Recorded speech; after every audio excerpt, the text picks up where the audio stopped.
kids to school when I heard a loud bang. The steering wheel started shaking violently, then just went dead. The front of the van dropped and started making horrible grinding noises. I managed to get to the side of the road, but I have no idea how. When I looked underneath, the entire front frame had split in half. Ford eventually issued a recall for the subframe problem, but it was limited in scope and effectiveness.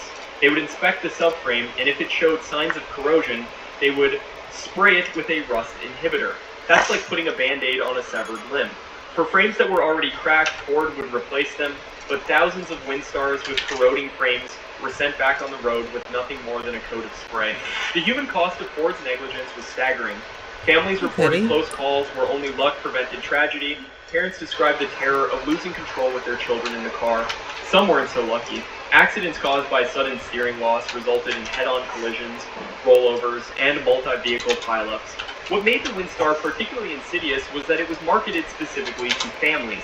This wasn't a sports car where buyers might accept some risk.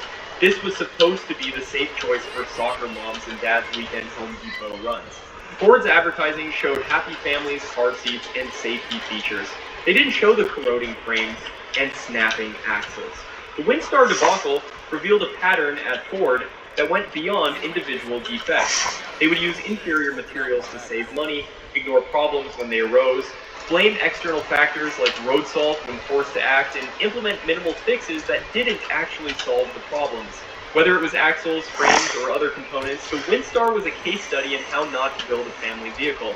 By the time the Windstar was mercifully discontinued in 2003, it had earned a reputation as one of the most dangerous vehicles on American roads.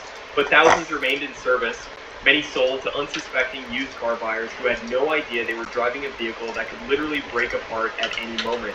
Each one a tragedy waiting to happen, sold with a smile and a promise of family safety that was nothing but a lie. Number 3, the Ford Bronco 2. Before there was the Explorer, there was the Bronco 2. And if you think the Explorer had problems, wait until you hear about its predecessor. The Bronco 2 wasn't just dangerous, it was so deadly that insurance companies literally refused to cover it.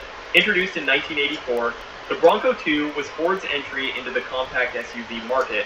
It was built on the Ranger pickup platform, marketed as a smaller, more manageable version of the full-size Bronco. What Ford didn't advertise was that they had created the most rollover-prone vehicle in American history. The Insurance Institute for Highway Safety statistics are staggering. The rear-wheel drive Bronco 2 had a rollover death rate of 3.78 fatalities per 10